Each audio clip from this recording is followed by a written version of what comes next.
পেটটা খুলছে না অনিয়মিত। স্টার্ট। নমস্কার। বেঙ্গল অনুশীলনের আজকের এই বিশ্লেষণাত্মক প্রাঙ্গণে আপনাদের প্রত্যেককে আমরা স্বাগত জানাই। অনেকে বলবেন বিশ্লেষণাত্মক কেন? কারণটা হচ্ছে যে আমরা বিশ্লেষণ করব, কারণ আমরা বিশ্লেষণ করছি এমন এক ব্যক্তিকে কেন্দ্র করে। 1915 সালে তার মাথার মূল্য লক্ষাধিক ধরা হয়েছিল, যখন সোনার ভরি ছিল 15 টাকা। তাকে প্রথম দেখা যাচ্ছে 1907, 08, 09, 10 সাল নাগাদ উত্তর ভারত থেকে কেন্দ্র করে।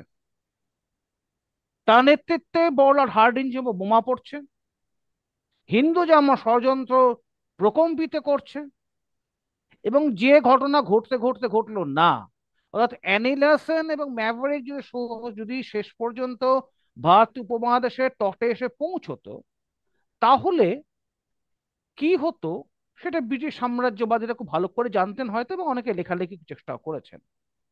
তাকে থামানো যায় না। ছদ্মবেশে অদ্বিতীয়, বহুবার এমন ঘটেছে তার খোঁজে পুলিশ চলে গেছে, পুলিশে খুঁজে পাচ্ছে না। দেখছেন একজন মৈথিলি মানে উড়িয়া ব্রাহ্মণ ঠাকুর কাঁপতে কাঁপতে বেরিয়ে আসছেন, তাকে বলছে যে বাবু কোথায়। পুলিশ বাবু সন্ধানে পড়ে গেছে, পরে বোঝা গেল ওই উড়িয়া ঠাকুর ব্রাহ্মণ কিন্তু আসবে নিজেই ছিলেন। এরকম নানা বিষয় নিয়ে তার কাজ কারবার। তিনি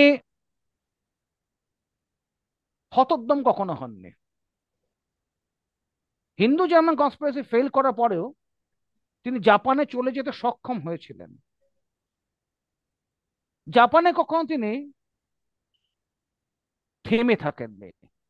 ব্ল্যাক ড্রাগন সোসাইটি বলুন বা অন্যান্য বিপ্লবী সংগঠনগুলোই বলুন, প্রত্যেকের সঙ্গে উনি একটি কোঅর্ডিনেশন করেছিলেন। একটা প্যান এশিয়ানিজমের তত্ত্ব উঠে আসছিল। জাপানে হিন্দু মহাসভার ফরমেশন হলো, তার সঙ্গে বিনায়ক দামোদর সাভারকারের যে রিলেশনটা আগেই ছিল নতুন করে সেটা পুনর্জাগরিত হলো। ওই অঞ্চলের সমস্ত বিপ্লবীরা হিন্দু মহাসভায় যেতে শুরু করলেন, যোগ দিতে শুরু করলেন, এবং তারপরে আসলো আইএনএ পিরিয়ড। অবশেষে নেতাজি সুভাষচন্দ্র আগমন, এবং বাকি ইতিহাসটা রয়েছে রক্তে, স্বেদে, অশ্রুতে খোদিত। অর্থাৎ তিনি আক্ষরিক অর্থেই রাজবিদ্রোহী, তিনি মহাবিদ্রোহী, তিনি মহানায়ক, তিনি রাসবিহারী বসু। আগামীকাল তার শুভ জন্মদিবস। এই উপলক্ষে আজকে আমাদের বিশেষ আলোচনা। আমাদের আলোচনায় রয়েছেন দুই বিশিষ্ট ব্যক্তি, শ্রী সৃজিত দত্ত, লেখক, প্রাবন্ধিক, নাট্যকার, কবি। কিছুদিন আগে উনি রামায়ণ দিনকারের বিখ্যাত কবি হিন্দি কবিতা শ্যামা ও শক্তি তাকে বাংলায় অনুবাদ করেছেন, অ্যাজ ইউজুয়াল অনবদ্য রূপে। আমাদের অপর অতিথি হচ্ছেন ডক্টর রাজা ভৌমিক, পেশায় চিকিৎসক, কিন্তু ভারতীয় ইতিহাস মানে ভারতীয় স্বাধীনতা সংগ্রাম ইতিহাস নিয়ে ওনার অনুসন্ধিৎসা এবং গবেষণা দুটোই আমাদের শ্রদ্ধা আদায় করে নেয়। কিছুদিন আগে তো ওনার একটা গ্রন্থ প্রকাশিত হয়েছে, সে সম্পর্কে কিছু বলবেন।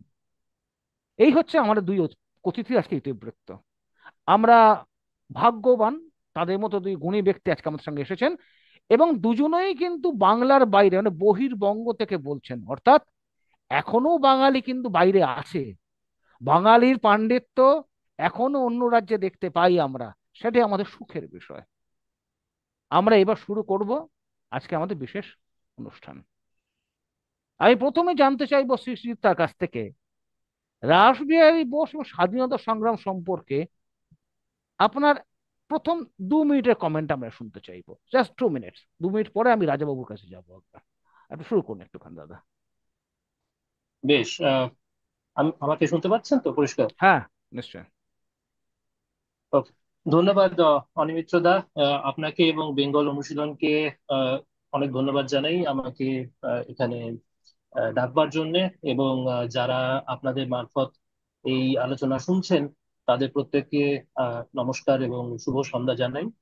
আহ আগামীকাল যার জন্মজয়ন্তী উপলক্ষে আমরা এই আলোচনা করতে প্রবৃত্ত হয়েছি, তার সম্পর্কে যদি 2 মিনিটে কিছু বলতে হয়, অতি সংক্ষেপে যদি কিছু বলতে হয়, তাহলে প্রথমেই মনে পড়ে যায় স্বামী বিবেকানন্দের একটি বাণী।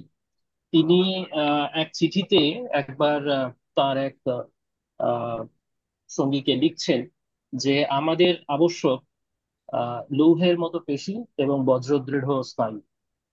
এই কথাটি স্বামীজি যখন বলছেন, তার প্রায় 15-20 বছর বাদে আমরা দেখতে পাচ্ছি যে এই ধরনের এক ব্যক্তি ভারতের স্বাধীনতার সংগ্রামের রঙ্গমঞ্চে অবতীর্ণ হয়েছে, এবং তিনি হচ্ছেন রাসবিহারী বসু। কেন আমি কথা বলছি? প্রথমত, রাসবিহারী বসু দৈহিক শক্তিতে বলীয়ান ছিলেন। তার ওই লৌহদৃঢ় পেশি যে কথা আহ, বিবেকানন্দ বলেছেন, আহ, সেই ধরনের গায়ের শক্তি ছিল। এবং তার স্নায়ুর জোর যে কতখানি তার একটা ছোট্ট উদাহরণ দেব এখানে। আপনারা হয়তো অনেকেই জানেন যে 1912 সালে তার নেতৃত্বে এবং বসন্ত কুমার বিশ্বাস কে সঙ্গে নিয়ে তিনি লর্ড হার্ডিঞ্জ, তৎকালীন ভারতবর্ষের ভাইসরয়, রাজার পরেই যার পদমর্যাদা, তাকে অ্যাসাসিনেট করবার, তাকে হত্যা করবার পরিকল্পনা করেন, এবং নিজে সামনে দাঁড়িয়ে থেকে বসন্ত কুমারকে দিয়ে তিনি বোমা ছোড়া করান। সেই বোমা অল্পের জন্যে আহ হার্ডিঞ্জকে নিহত করতে ব্যর্থ হয়। হার্ডিঞ্জের সঙ্গে থাকা বিভিন্ন সহযোগী নিহত হন, হার্ডিঞ্জ নিজে গুরুতর জখম হন কিন্তু প্রাণে বেঁচে যান। এর আহ, পরে পরেই তিনি পালিয়ে যান দিল্লি থেকে। এই ঘটনা দিল্লিতে হয়, চাঁদনি চকে, বিখ্যাত ঘটনা। এবং তারপর তিনি দেরাদুনে ফিরে যান, যেখানে তিনি সে সময় চাকরি করছিলেন বন দপ্তরে। তো কয়েক মাস বাদে লর্ড হার্ডিঞ্জ যখন সেরে উঠেছেন, যখন থেকে এই বোমার আঘাতের যখন থেকে সেরে উঠেছেন, তখন লর্ড হার্ডিঞ্জ দেরাদুনে আসেন বিশ্রাম, কিছুদিন বিশ্রাম নেবেন, সেই সেই উদ্দেশ্যে আসেন, ছুটি কাটাতে আসেন বেসিক্যালি।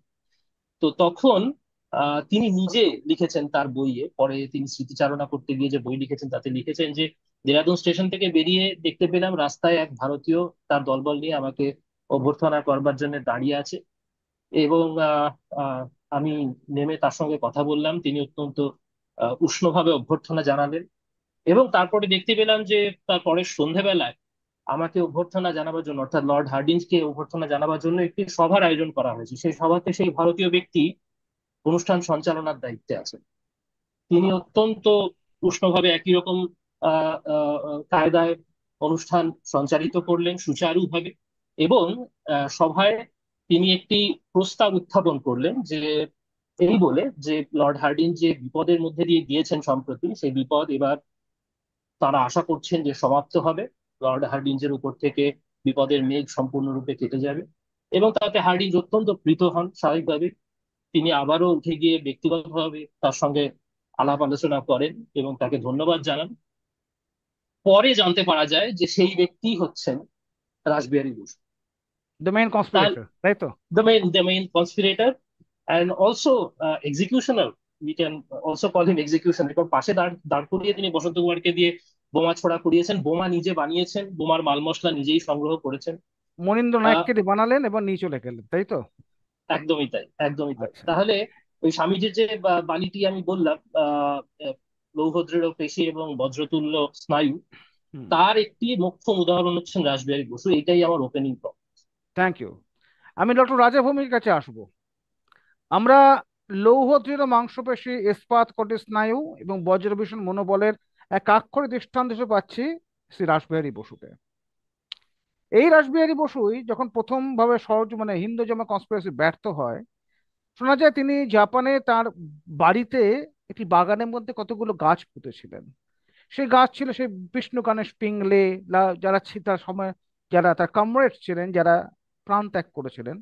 প্রতিদিন সেখানে বসে তিনি 1 ঘন্টা ধ্যান করতেন। তাহলে কি এই যে আপনার যে লৌহ দৃঢ় ব্যক্তি, তার মধ্যে কি করুণার একটা স্তর ছিল? নাকি বলতে হবে লৌহ দৃঢ় ব্যক্তির মধ্যে কিছু করুণা স্তর না থাকে, যদি প্রেমেই সঞ্চারটা না হয়, তাহলে বিপ্লব কখনো আসতে পারে না? এইভাবে আমি আপনাকে জিজ্ঞেস করছি, ডক্টর রাজা ভৌমিক। নমস্কার। আমি ডক্টর রাজা ভৌমিক, হায়দ্রাবাদ থেকে। I am medical professional. Sir, সাউন্ডটা কি একটু বাড়ানো যাবে একটুখানি?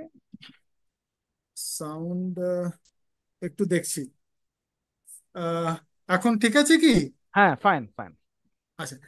তো আমি আমি হায়দ্রাবাদে আমরা এখানে আছি লাস্ট 40 বছর ধরে, এবং I am a medical doctor.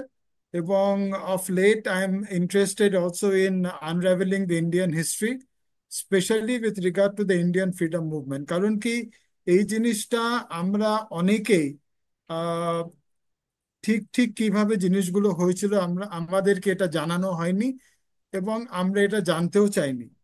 এবং তার মধ্যে যেটা সবচেয়ে বেশি ইম্পর্টেন্ট যে জিনিসটা উপেক্ষিত হয়েছে, সেটা হচ্ছে আমাদের বিদ্রোহীদের সম্বন্ধে। এবং এনাদের সম্বন্ধে আমরা খুবই কম জানি। এবং যেহেতু ফর মেজরিটি অফ আস আমাদের হিস্ট্রি হচ্ছে আপ টু ক্লাস 10, এবং তারপরে আমরা আমাদের নিজে প্রফেশনাল লাইনের দিকে ঢুকে যাই। তো আপ টু ক্লাস 10 আমাদের হিস্ট্রি বইতে এনাদের সম্বন্ধে কিছুই লেখা নেই।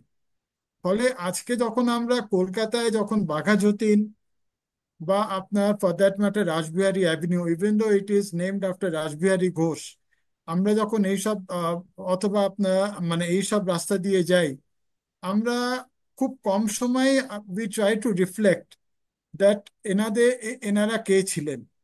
তো সুতরাং আজকের এই পার্টিকুলার ডিসকাশনটা is so pertinent, given the fact that that কালকে ওনার জন্মদিন, শ্রী রাসবিহারী বসুর। I think it is less said the better that it is the need of the hour. Coming to the fact, নিশ্চয় এটা তো নিশ্চয় যে একজন বিদ্রোহী বা মানে একজন একজন রেভলিউশনারির মধ্যে সে যে দেশের প্রতি তার যে একটা একটা মানে একটা প্রেম, it is to that extent যে উনি ইভেন তার জীবন সেখানে তুচ্ছ হয়ে যায় যখন তিনি সব রকমের স্যাক্রিফাইস করতে রাজি হন, only with the only with the um that আমার আমার দেশ যেন স্বাধীন হয়। তো সুতরাং আপনি যদি দেখেন, ইভেন আপনার নেতাজির মধ্যেও there was a similar trait. Both Netaji and Rash Behari বোসের মধ্যে, এনাদের মধ্যে ক্যারেক্টার ওয়াইজ কিন্তু দেয়ার আর এ লট অফ সিমিলারিটিস। কারণ দুজনেই কোনো মতেই এনারা আমাদের দেশ সম্বন্ধে কোনো রকম ভাবে একটা ইনফিরিয়ার মানে একটা ইনফিরিয়ার মনোভাব কোনোভাবে পোষণ করতেন না, এবং অ্যালাউও করতেন না that anyone should entertain, including the respect including the respective teachers. তো সুতরাং আপনি যে কথাটা বললেন যে এনাদের এই মতো একটা স্ট্রংলি ডিটারমিন ক্যারেক্টারের মধ্যে there was a soft corner always and always for the people, for India and the people of India who were under the change of the British, under the change of the foreign rule. এটা ও এটা তো বোধহয় অনলাইনে আছে, বলো। আপনার, এটা শুনতে আছে, বোধহয় বলো। আপনি যদি দেখেন, even it is also it is also a trait which is shared by Bhagajotin as well.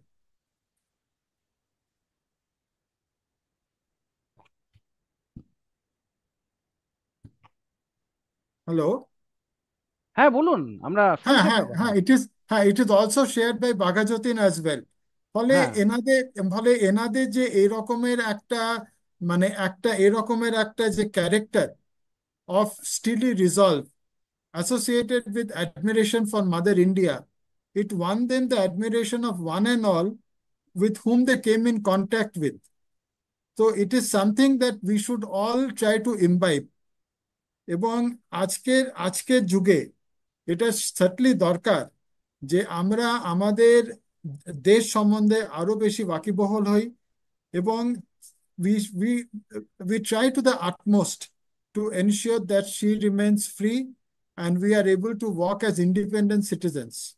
এবং এটা কিন্তু the need of the hour, that আজকে আমরা যে যে পার্টিকুলার ডিসকাশনের মধ্যে ইনভলভ আছি, সেই রকমের ডিসকাশনস আরো হয়, so that the people get to know যে এনারা আমাদের জন্য কত স্যাক্রিফাইস করেছেন just to ensure that we walk on free ground. তো সুতরাং মানে it is certainly worth appreciating that there are people who are into organizing this sort of events to raise the bar of patriotism amongst all the viewers. Thank ধন্যবাদ। you. Thank you. Syeda, আপনার কাছে ফিরে আসতে চাইছি এবার। হ্যাঁ, বলুন। রাসবিহারী বসুর যে উত্থানের যে সময়টা, 1905 থেকে 1911, বাংলার মধ্যে একটা ভয়ঙ্কর তখন পরিস্থিতি চলছে।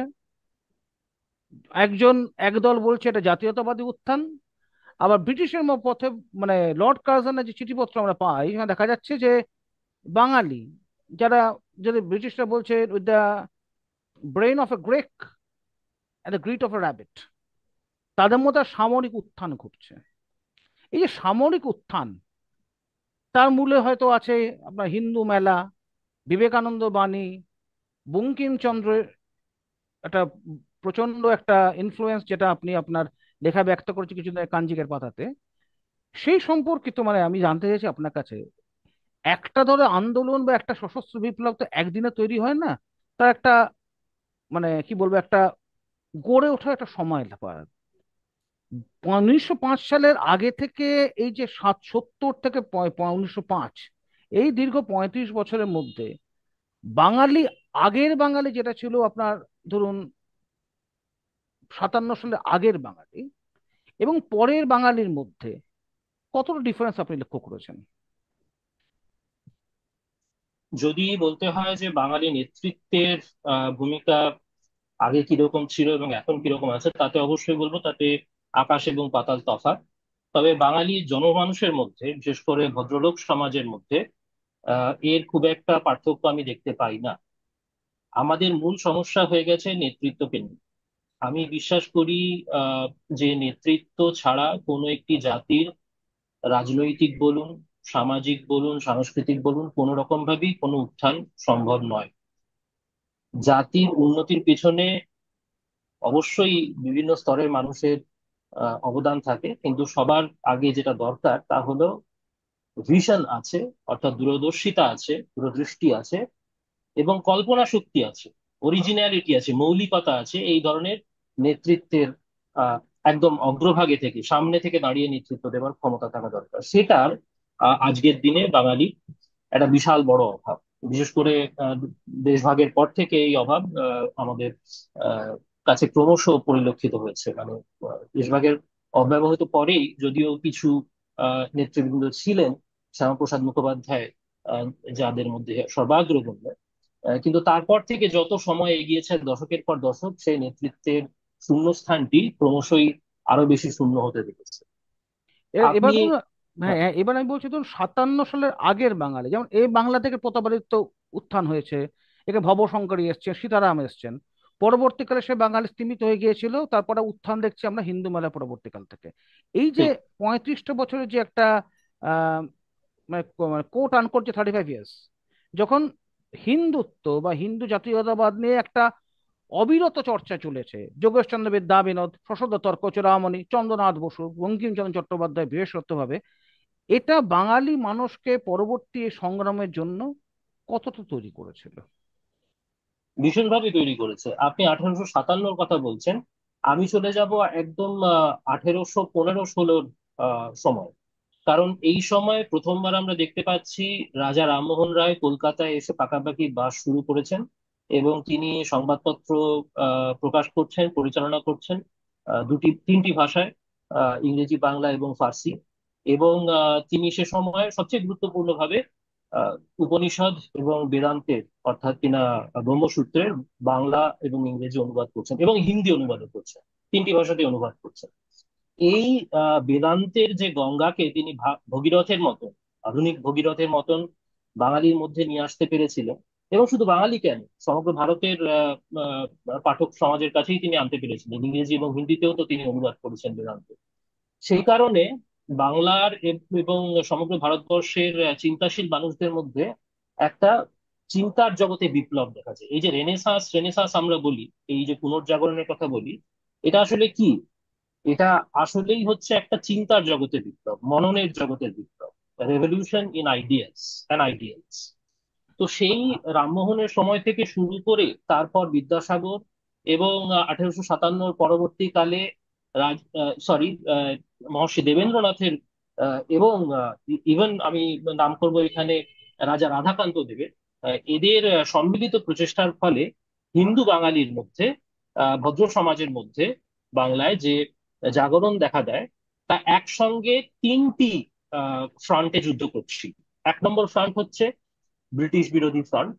কারণ ইংরেজদের শাসনের পরিপ্রেক্ষিতে ভারতবর্ষের মানুষদের অবস্থান কি হবে সেই ব্যাপারে নীতি নির্ধারণকারী ভূমিকায় এই নেতৃবৃন্দই ছিলেন, যাদের নাম আমি বললাম, রাজা রামমোহন রায় থেকে শুরু করে বিবেকানন্দ এবং মহর্ষি দেবেন্দ্রনাথ, রাজা রাধাকান্ত দেব প্রভৃতি। এছাড়া অন্য যে দুটি ফ্রন্ট ছিল, তা একটি হলো অবশ্যই মিশনারি ফ্রন্ট, যেখানে ইভাঞ্জেলিস্ট খ্রিস্টিয়ান মিশনারিরা ভারতবর্ষে বিশেষ করে উচ্চ বর্ণের মানুষদের আহ ধর্মান্তরিত করবার চেষ্টায় রত ছিলেন, এবং উচ্চ বর্ণের মানুষদের মধ্যে ধর্মান্তরিতকরণের প্রচেষ্টাকে রুখে দিয়েছিলেন মূলত তিনজন। প্রথমত এই কাজের মানে ধর্মান্তরিতকরণের চেষ্টার বিরুদ্ধে যে আহ, ভারতীয় হিন্দুদের যে কাজ, সেটার গোড়াপত্তন করেছেন Raja Rammohan Roy precepts of Jesus এবং appeal to the Christian society ইত্যাদি বই লিখে। তারপরে তার কাজটি এগিয়ে নিয়ে যান মহর্ষি দেবেন্দ্রনাথ এবং রাজা রাধাকান্ত দেব। তারা যখন ভদ্রলোক বাঙালির ধর্মান্তরিতকরণ রুখে দিলেন এবং এবং তাদের প্রচেষ্টা সফল হলো, তারপর থেকে কিন্তু একটা মানে আহ, অবিরল ধারার মতন এই সাংস্কৃতিক উত্থান, এই চিন্তার জগতে বিপ্লব বাংলাকে ভাসিয়ে নিয়ে গেছে। তারই ফলশ্রুতি হিসেবে আমরা দেখতে পাই যে বিবেকানন্দ এবং পরবর্তীতে আহ আহ, বিবেকানন্দের আগে ইনফ্যাক্ট রাজনারায়ণ বসু, আহ আপনি হিন্দুমেলার নাম করলেন, নবগোপাল মিত্র, বঙ্কিমচন্দ্র, এবং প্রিয়নাথ বসু। অবশেষে অবশেষে বিবেকানন্দ এবং হুম, অরবিন্দ ঘোষের উত্থান হুম। ঘটছে। ফলে এই সময়টা ছিল একটা খুবই ক্রিটিক্যাল সময়। আমি তাহলে কি রাসবিহারী সুজিত দা প্রসঙ্গে আমরা কি বলতে হ্যাঁ, পারি যে বাঙালির যে মূল যে স্রোতটা ছিল নবজাগরণের এবং সশস্ত্র বিপ্লব, এই যে দুটো চিন্তাধারা একটা সাথে আসছে, মানে সেকেন্ডটা হচ্ছে আগেরটার ফল আউট, তাহলে একেবারেই। পরবর্তীকালের যে সামরিক চিন্তা, এই যারা জাতিকে সামরিক দিক দিয়ে নিজেকে স্বয়ং সম্পূর্ণ হতে হবে, যেটা পরবর্তী সুরেশচন্দ্র সর্বাধিকারী সাথে সুভাষচন্দ্রের সঙ্গে আলাপচারিতা বলেছেন, তা এই ধরনের চিন্তা কি সেই বঙ্কিমের সময় থেকে শুরু হয়েছিল, যেটা বাঙালির উপর এসে পড়লো? একেবারেই ইনফ্যাক্ট বঙ্কিমেরও আগে। আমি তো মানে গোড়া থেকেই বলছি যে এই এই চিন্তাধারার সূত্রপাত ওই যখন বাংলা ভাষায় গদ্যকে ঝরঝরে করে দিলেন রাজা রামমোহন রায় তার লেখালেখি, তার অনুবাদের মাধ্যমে, তখন থেকে তিনি বাংলা গদ্যকে এমন একটা জায়গায় দাঁড় করিয়েছিলেন যে বাংলা গদ্য একটা সম্মানের জায়গাতে। তার আগে কেউ বাংলা গদ্যে যে একটা জটিল চিন্তা ভাবনার বিষয়কে এক্সপ্রেস করতে পারবে, প্রকাশ করতে পারবে, সে চিন্তাই কারোর মাথায় আসতো না। তো তিনি এই গোড়াপত্তন করেছেন। সরি, ঈশ্বরচন্দ্র বিদ্যাসাগরও বাংলা গদ্যের জন্য অসামান্য কাজ করেছেন। তাদের অবদানের ফলে বাংলা গদ্য লেখার জায়গায় এবং উপন্যাস, বিশেষ করে উপন্যাস এবং কবিতা লিখবার জায়গায় আসতে পেরেছে।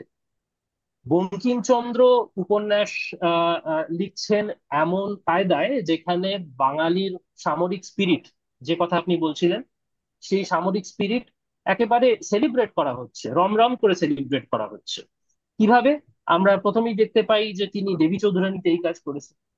তারপরে তিনি এই কাজ করেছেন অবশ্যই সীতারামে, এবং তারপরে অবশেষে আনন্দমঠ। আনন্দমঠের থেকে চন্দ্রশেখরেও তো এর উল্লেখ রয়েছে, চন্দ্রশেখরেও তো এর একটা রয়েছে তো, হ্যাঁ। রয়েছে, অবশ্যই রয়েছে, রাজসিংহতেও এমনকি রয়েছে। হ্যাঁ, হ্যাঁ। কিন্তু আমি স্পেসিফিক্যালি বলবো যে এই যে তিনটে তিন উপন্যাস।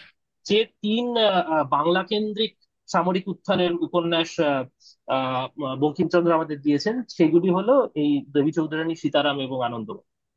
এরপরে আপনি দেখুন যে এই সাহিত্যের ভূমিকা কতখানি গুরুত্বপূর্ণ। আজকে আমরা যাকে আলোচনা করতে প্রবৃত্ত হয়েছি, যার বিষয়ে আলোচনা করতে প্রবৃত্ত হয়েছি, সেই আহ রাসবিহারী বসু 15 বছর বয়সে 1901 সালে প্রথম উদ্বুদ্ধ হচ্ছেন একটা নভেল পড়ে।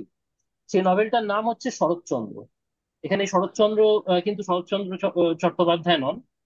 এই নভেলটারই নাম, উপন্যাসটারই নাম শরৎচন্দ্র, যার লেখক ছিলেন দেবীপ্রসন্ন রায়চৌধুরী। 15 বছর বয়সে এই উপন্যাস পড়ে, এই উপন্যাসটির বিষয়বস্তু ছিল 1857 মহাবিপ্লব। এই মহাবিপ্লবের বিস্তারিত বর্ণনা দেবীপ্রসন্ন তার এই শরৎচন্দ্র নামক উপন্যাসে দিয়ে গেছেন। তরুণ বয়সে, কিশোর বয়সে, ইনফ্যাক্ট তরুণও নয়, কিশোর বয়সে রাসবিহারী অত্যন্ত আগ্রহের সঙ্গে এবং ব্রিটেনের প্রতি প্রচন্ড ক্ষোভ তার তৈরি হয়ে গিয়েছিল এই উপন্যাস পড়েই। এছাড়াও তিনি সে সময় গ্যারিবল্ডির জীবনী, মাৎসিনির জীবনী যেগুলো সেই সময়কার বাঙালি ছাত্রেরা একেবারে গোগ্রাসে গিল, জর্জ ওয়াশিংটনের জীবনী, সেইগুলো তার হাতের কাছে রয়ে গিয়েছিল তাদের দৌলতে। আহ, সেই সময় আপনারা জানেন যে 1896-97 থেকে সতীশচন্দ্র মুখোপাধ্যায় অত্যন্ত অ্যাক্টিভ ছিলেন। তিনি আহ, তিনি যে স্কুল চালাচ্ছেন সেখানে রীতিমতো গবেষণা হচ্ছে, গবেষণাপত্র প্রকাশিত হচ্ছে ডন সোসাইটির মাধ্যমে, ডন পত্রিকায়। সেখানে পরবর্তীকালের একাডেমিক জগতের স্টার যারা, অর্থাৎ বিনয় সরকার, রাধা কুমুদ মুখার্জি, এরা লেখালেখি করছেন। এদের লেখাপত্রের মাধ্যমে ইতিহাস এবং সমাজ সম্পর্কে এবং বিদেশের যে বিভিন্ন বিপ্লবী নেতা, এই ম্যাকসিনি গারিবল্ডি এবং জর্জ ওয়াশিংটনের নাম আমি করলাম, এরা রাসবিহারীর মতন বা রাসবিহারীর জেনারেশনের যে কিশোর বা তরুণরা, সেই কিশোর তরুণ বাঙালিকে প্রচন্ড উদ্বুদ্ধ করেছিল। তারই ফল হিসেবে আমরা দেখেছি, তিনি নিজে লিখেছেন 1936 সালে তার একটি জাপানি ভাষায় আত্মজীবনী বেরোয়। সেটা এখনো কিন্তু অনুদিত হয়নি। এটা দুঃখের কথা। 1936 সালে তিনি এই আত্মজীবনীতে লিখছেন যে 1901 সালে শরৎচন্দ্র নামক উপন্যাসটি পড়বার ফলে, দেবীপ্রসন্ন রায়চৌধুরী শরৎচন্দ্র উপন্যাস পড়ার ফলে মনের মধ্যে ভারতের মুক্তির জন্য প্রবল একটা স্পৃহা অনুভব করি, যা পরবর্তীকালে আর কখনো দমানো যায়নি। বাহ। ডক্টর ভৌমিক, আমি আপনাকে একটু জিজ্ঞাসা করব যে বলুন। রাসবিহারী বসু এমন এক ব্যক্তিত্ব যিনি অনুশীলন যুগান্তরে প্রায় প্রাথমিক স্তর থেকে শেষ সময় পর্যন্ত দ্রষ্টা এবং প্রত্যক্ষরূপে তিনি তাদের পার্টিসিপেট করেওছেন। অনেকেই করেননি, অনেকে আগে সরে গেছেন অথবা অনেকে পরে এসেছেন, এটা ফ্যাক্ট। কিন্তু ব্যাপারটা হচ্ছে এখানেই যে অনুশীলন যুগান্তর থেকে শুরু করে আইএনএ, এই যে দীর্ঘ যে পথ, এই পথের মধ্যে আপনি কি আইএনএ এর মধ্যে কি কখনো অনুশীলন যুগান্তরের ছাপ দেখেছিলেন, নাকি সমকালীন বিশ্ব রাজনীতি ছাপটা আইএনএ এর মধ্যে বেশি হয়েছিল? কারণ আইন যেহেতু উনি প্রতিষ্ঠা করেছেন সেই প্রসঙ্গে কথাটা উঠে আসছে। দেখুন, সরি, ইন্ডিয়া মানে আইএনএ যেটা, মানে ইনিশিয়ালি যদি আমরা দেখি, INA was formed in two stages.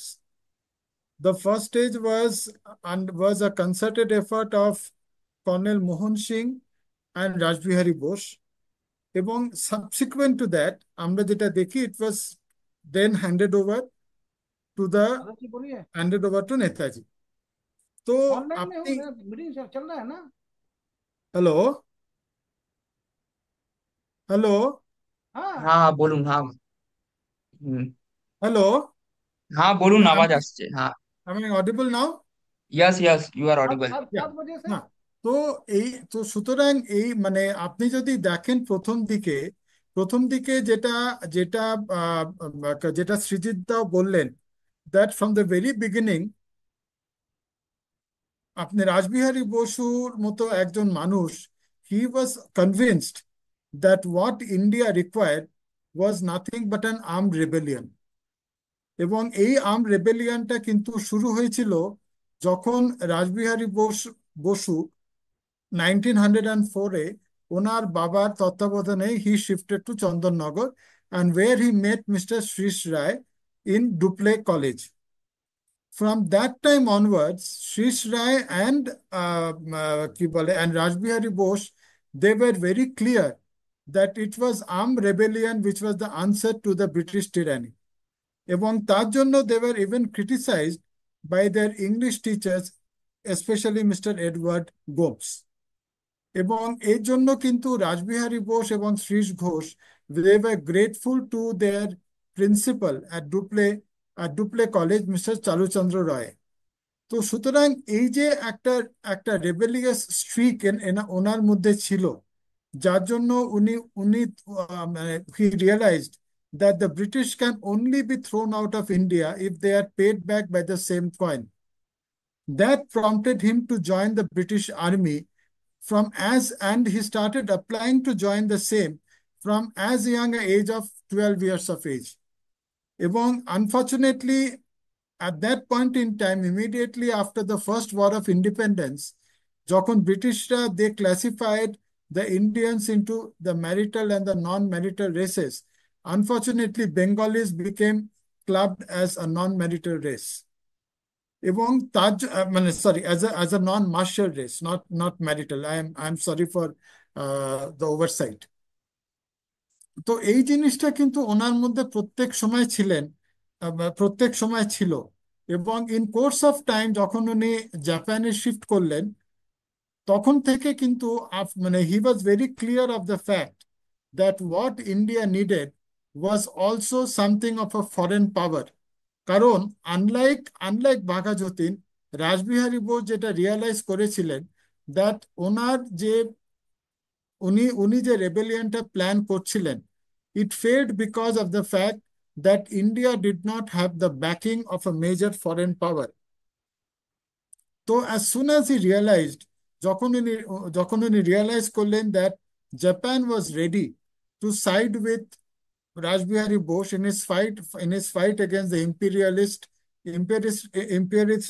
realistic powers like Britain, he did not even waste a moment to ensure that all the Indians living in that part of the world were galvanized against the British. ফলে যখন nineteen তাহ- যখন তাহলে কি nineteen sir, sir তার আগে এটা ধরতে হবে যে হ্যাঁ, জাপানের যে মার্শাল কালচার যেটা ছিল, যেটা রাসবিহারী গিয়ে দেখছেন ওখানে, তার হ্যাঁ, প্রফাউন্ড ইনফ্লুয়েন্স ওনার সাইকোলজিতে পড়েছে, ওনার মনোবৃত্তে, মানে মানসিক জগতে পড়েছিল তাহলে। নিশ্চয়ই। কারণ আপনি যদি দেখেন স্পেশালি যখন ওনার বাবা হি শিফটেড টু মানে he shifted to Chandannagar, hmm. Living Rash Behari, very young Rash Behari Bose along with his sister in the মানে ওনার ঠাকুরদা তত্ত্বাবধানে, মিস্টার কালীচরণ জি এর তত্ত্বাবধানে, তখন থেকে কিন্তু উনি উনি ডিসাইডই করেছেন that he will first of all pay emphasis to developing himself physically. এবং যেহেতু তখন under the Arms Act Indians were forbidden from possessing or accessing any weapon, he hmm. took to lathi. Hmm. He took to Lathi Khala as a way in which he could really impress upon the people that he had the wherewithal to resist what is wrong. মানে ঢাকা অনুষ্ঠান সমিতি পুরিন বিহারী দাস যেমন লাঠি খেলা, অসি খেলাটাকে নিয়ে নতুন করে পুনর্জাগরণ করলেন, সেটা হ্যাঁ, রাসবিহারীর ক্ষেত্রে প্রযোজিত হয়েছিল, তাই তো? নিশ্চয়ই। উনি উনি উনি উনি যখন উনি উনি যখন সুবলদহতে ছিলেন, before shifting to Chandannagar, he hmm. was a very, very adept at Lathi Khala, and he won the admiration of one and all. তো সুতরাং ওনার যে emphasis on physical strength, it was very evident from the fact that he wanted to develop himself physically and mentally, so that in the long run he could join the British Army, learn the tricks of the trade, if I can use the term, and then give them back by the same coin. এবং এবং তার এই মানে কি যে doctor Bhowmik, এটা আমি যদি বলতে চাই, ধরুন আমি যদি, মানে how I don't know how I am correct or wrong, সেটা আপনি আমাকে বলবেন, যে এন্টায়ার যে মুভমেন্ট ছিল আপনার, যে অনুশীলন যুগান্তর ভারত বেঙ্গলের যে সশস্ত্র আন্দোলন যেটা ছিল বিপ্লবের, ওটা হুম, একটা টার্ম ইউজ করা যায়, it was nothing but a military nationalism, সামরিক জাতীয়তাবাদ ছিল একটা, তাই তো? হ্যাঁ, আপনি যদি দেখেন মানে if you look into the organization of the secret societies, hmm. they were organized across three levels. Level one হচ্ছে যেখানে আপনার মানে the young recruits.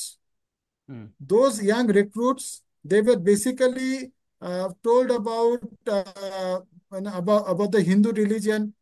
They were given a brief about the Indian history, এবং they were also taught how to organize themselves and organize other people. People who came through, they then graduated to level two.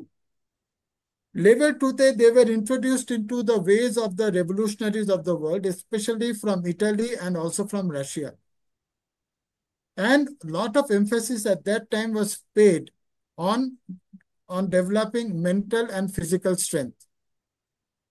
Mental আর মানে physical স্ট্রেংথটা test করার পরে, along with that mental strength was also tested on the basis of what, for example, how they reacted to various calamities which faced the Indian society, whether it be the famine or the flood.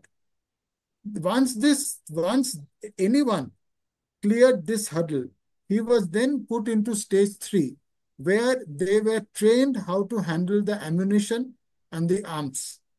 তো সুতরাং এই যে আমাদের মানে সুতরাং আপনি যে যে কথাটা বলছেন, all our revolutionaries from the time of Sri Aurobindo Ghosh and from the time of the first partition of Bengal, আপনি যদি দেখেন, they were all each of them, they graduated through the same stage.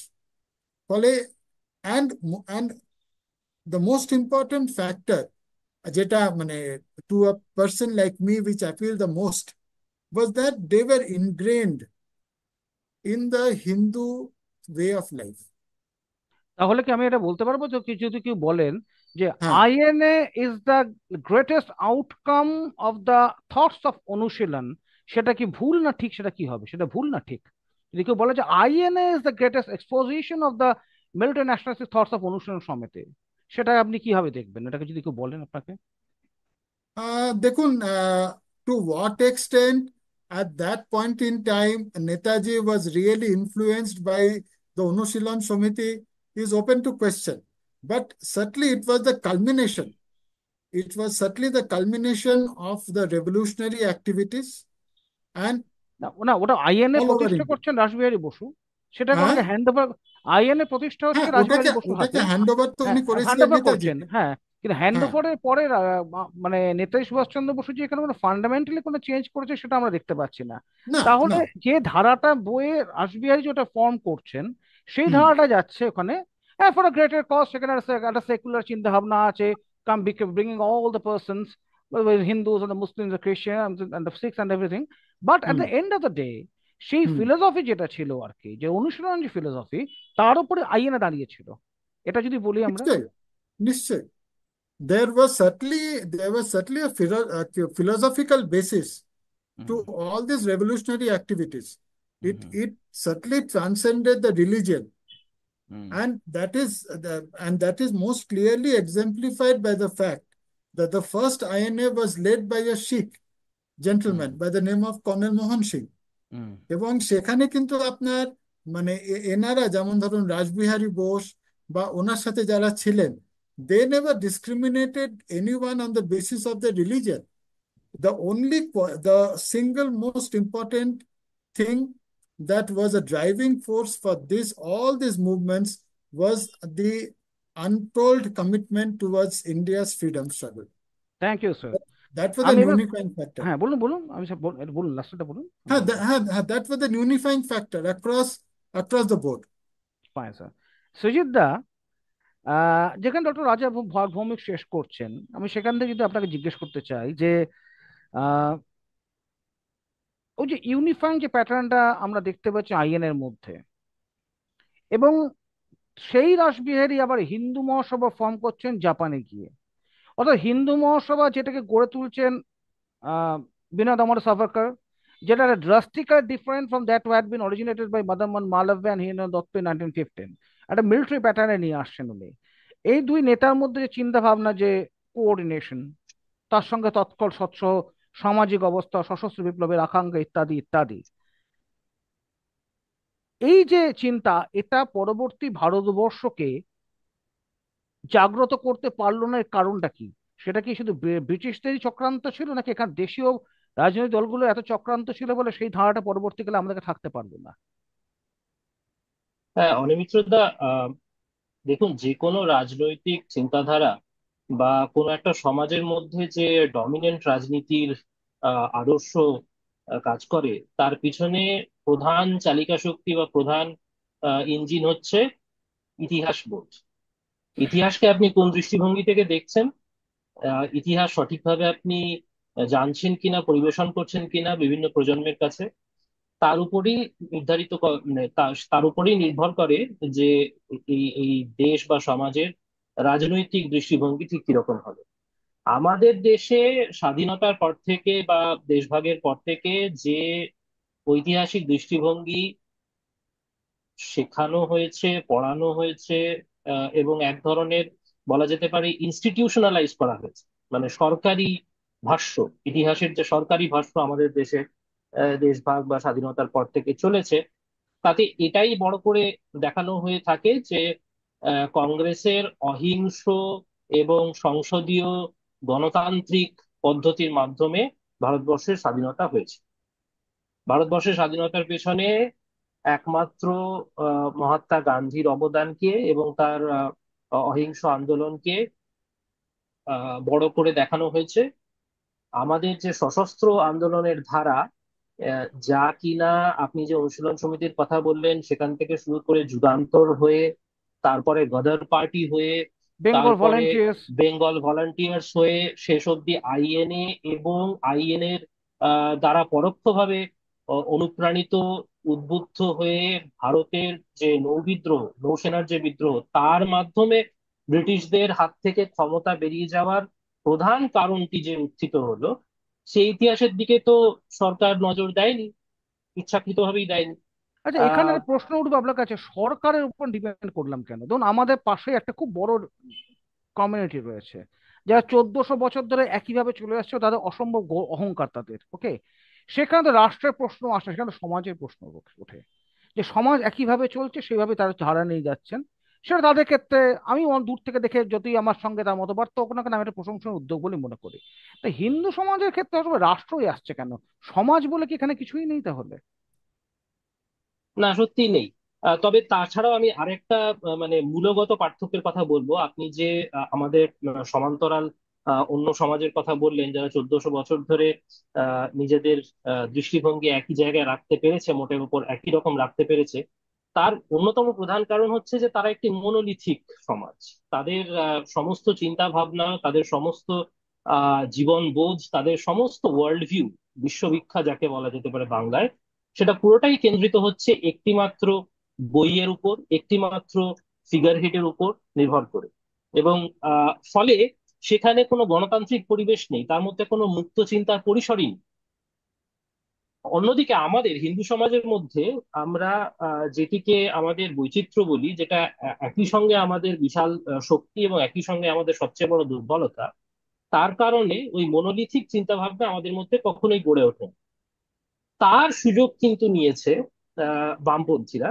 বামপন্থীরা আমাদের চিন্তা ভাবনার পরিসরকে, আমাদের সাংস্কৃতিক পরিসরকে এমনভাবেই কবজা করতে সক্ষম হয়েছে যে সেখানে সমাজ যা যা করবে, সমাজের যা ভূমিকা থাকবে এবং সমাজের যে মাথারা সে কাজ ট্র্যাডিশনালি আমাদের হিন্দুদের মধ্যে করে এসেছেন, তাদের সম্পর্কে একটা প্রচন্ড বিদ্বেষের ধারণা ছড়িয়ে দিয়েছেন।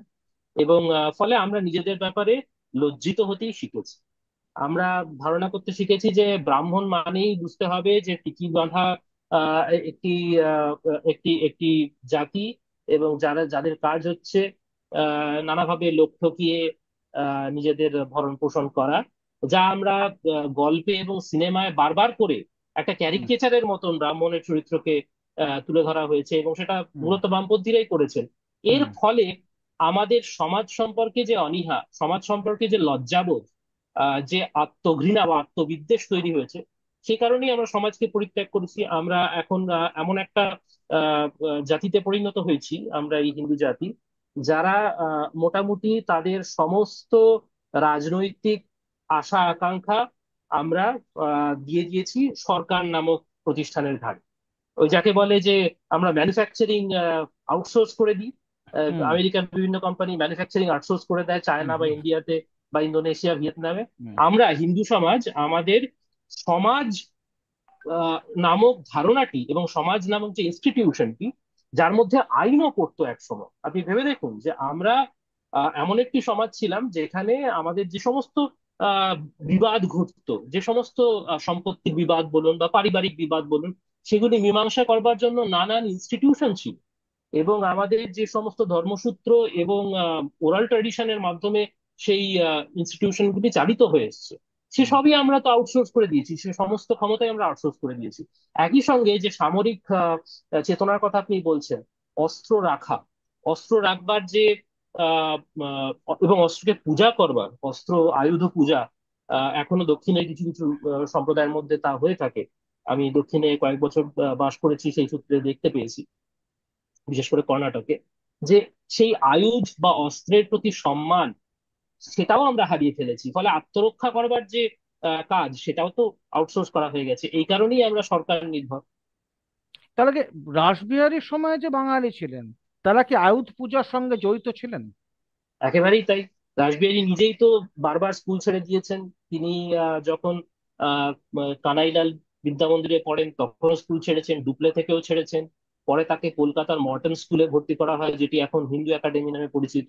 শ্রীম আমাদের রামকৃষ্ণ কথামৃতের যিনি রচয়িতা, তিনি এই বিদ্যালয় প্রতিষ্ঠা করেছিলেন, সেখানেও তাকে ভর্তি করা হয়েছিল। সেখান থেকেও তিনি যে স্কুল পালিয়েছেন। কেন? তার একমাত্র ধ্যান জ্ঞান তখন হয়ে দাঁড়িয়েছিল ওই 15-16 বছর বয়সে, after he red that novel, আমি যেটার কথা বললাম, দেবীভূষণ রায়চৌধুরীর লেখা হুম। 1857 মহাবিপ্লবের কথা পড়ে, তার মাথায় একটাই চিন্তা তখন, যে কি করে তিনি সামরিক বাহিনীতে যোগ দেবেন। এবং মানে সামরিক বাহিনী বলতে যে ব্রিটিশ ভারতীয় সেনা, তাতে যোগ দেওয়ার বাসনা তাকে পেয়ে বসেছিল। তিনি সরাসরি ফোর্ট উইলিয়ামের কমান্ডারের কাছে চিঠিও লিখেছিলেন।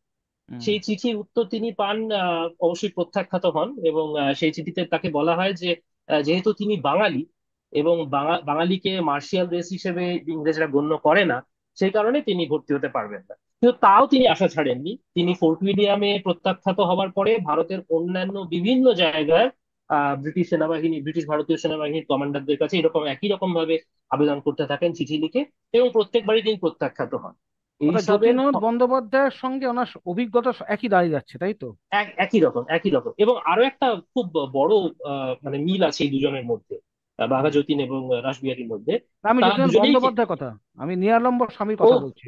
Right right right right right. যাকে প্রত্যাখ্যাত সরি। করা হয়েছিল, যিনি বর্ডারে গিয়ে আবার মিলিটারি ট্রেনিং নিয়েছিলেন, ঠিক, ঠিক, যাকে অরবিন্দ সয়াজিরাও। কলকাতা পাঠিয়েছিলেন আর কি, আমি তাকে।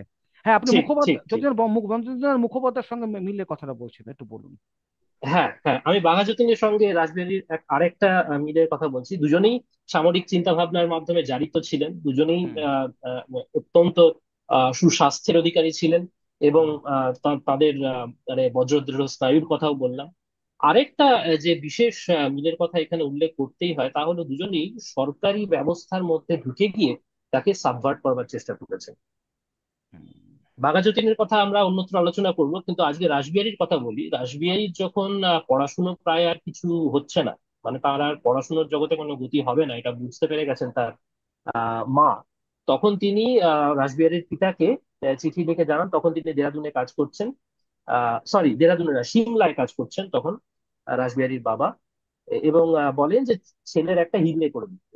তাই আহ, রাসবিহারীর বাবা তাকে সিমলায় ডেকে পাঠান, এবং সেখানে সরকারি দলিলপত্র প্রকাশনার কাজে তার চাকরির একটা ব্যবস্থা করে দেন। মানে সেখানে তার কাজটা ছিল যে পাণ্ডুলিপি যা থাকবে, ম্যানুস্ক্রিপ্ট যা থাকবে, হাতে লেখা যা ডকুমেন্ট, সেগুলিকে টাইপ করতে হবে এবং তারপরে তা পাবলিশ করতে হবে।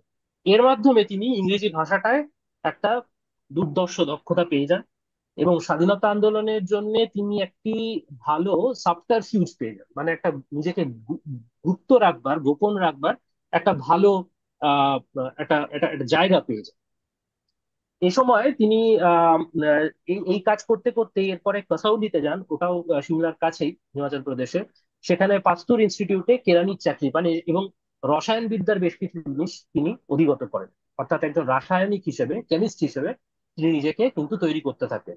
পরে বুঝতে পারছেন যে বোমা তৈরির ক্ষেত্রে এই বিদ্যা তার কতখানি কাজে লেগেছিল। এরপরেই 1906 সালে, তখন তার বয়স 20 বছর, তিনি দেরাদুনের বন গবেষণা সংস্থা ফরেস্ট রিসার্চ ইনস্টিটিউটে রাসায়নিক বিভাগেই চাকরি পান।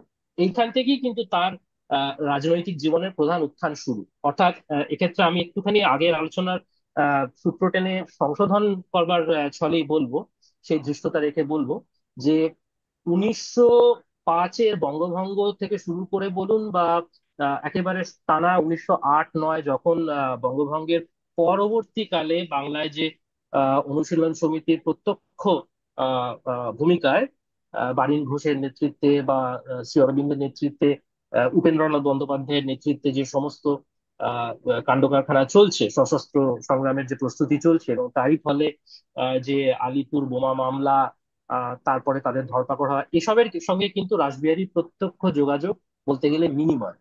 তিনি তখন বসে আছেন সিমলায়, এবং কিছুদিন সিমলায় কাটানোর পরে দেরাদুন। সিমলা এবং দেরাদুনে থেকে তিনি নিজেকে প্রস্তুত করছেন বিভিন্ন বিদ্যা শেখবার মাধ্যমে। প্রথমত ভাষা শিখছেন, ইংরেজি ভাষাটা একেবারে রপ্ত করে নিয়েছেন।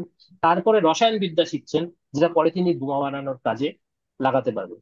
একই সঙ্গে তিনি একজন সুদক্ষ কর্মী হিসেবে ব্রিটিশ আধিকারিকদের ভরসা, বিশ্বাসের জায়গা অর্জন করে নিচ্ছেন। ব্রিটিশ আধিকারিকরা তার কাজে এতই মুগ্ধ ছিলেন যে তাকে অত্যন্ত বিশ্বাস করতেন, স্নেহ করতেন। এতটাই তা হয়েছে যে পরবর্তীকালে যখন হার্ডিঞ্জকে বোমা মারবার পুরো পরিকল্পনা তার মস্তিষ্ক প্রসূত হওয়ার পরেও তিনি যখন পালিয়ে গিয়ে দেরাদুনেই আবার কাজ করছেন, তখন হার্ডিঞ্জ তার সঙ্গে কথা বলেছেন, এই কথা আমি শুরুতেই বললাম।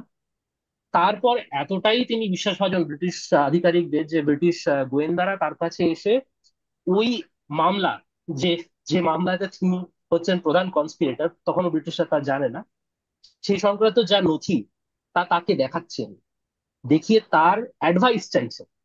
আপনি ভাবুন, যে কিনা এই হত্যাকাণ্ডে, ভাইসরয়কে হত্যাকাণ্ডের মূল ষড়যন্ত্রকারী, মূল মাথা, তাকে ব্রিটিশরা এতখানি বিশ্বাস করে, এতখানি তিনি সন্দেহের পরিধির বাইরে, যে তার সঙ্গে সরাসরি নোট চালাচালি হচ্ছে, তাকে দেখাচ্ছেন যে এই দেখুন আমরা এই তথ্য পেয়েছি, আপনি বলুন যে এর থেকে আমরা পরবর্তী স্টেপ, পরবর্তী পদক্ষেপ কিভাবে নিতে পারবো। তাহলে অ্যাজ এ রেভলিউশনারি স্ট্র্যাটেজিস্ট ওনাকে আমরা কি পার এক্সালা বলতে পারবো? পার এক্সেলন্স, একদম। এবং আমি তো এক্ষেত্রে বলবো যে তিনি এ ব্যাপারে, মানে যে ত্রয়ীর কথা আমরা সবসময় আলোচনা করি, আহ রাসবিহারী, বাঘাযতীন এবং সুভাষচন্দ্র, এদের মধ্যে কিন্তু এই ধূর্ততার বিচারে আমি বলবো রাসবিহারী কিন্তু অনেক এগিয়ে, অনেক সর্বোত্তম। এগিয়ে, সর্বোত্তম। তার কারণ রাসবিহারীকে এমন এমন পরিস্থিতিতে পড়তে হয়েছে যা সৌভাগ্যক্রমে বাঘাযতীন বা নেতাজিকে পড়তে হয়নি। এই হার্ডিঞ্জের কথা আমি বললাম, মানে তিনি একেবারে বাঘের আস্তানায় বসে তিনি বাঘের গোঁফ টেনে ছিঁড়ছেন, দাড়ি টেনে ছিঁড়ছেন, এই ধরনের কাণ্ড কারখানা চলছে। আবার একই সঙ্গে তিনি যখন জাপানে গেছেন, তখন জাপানে তিনি সান ইয়াত সেনের সঙ্গে দেখা করেছেন। আপনারা জানেন সান ইয়াত সেন হুম, হচ্ছেন চীনের একজন প্রথম সারির জাতীয়তাবাদী নেতা। জাতীয়তাবাদী নেতা, যিনি ওই কুওমিন্টাং পার্টি গঠন করেছিলেন।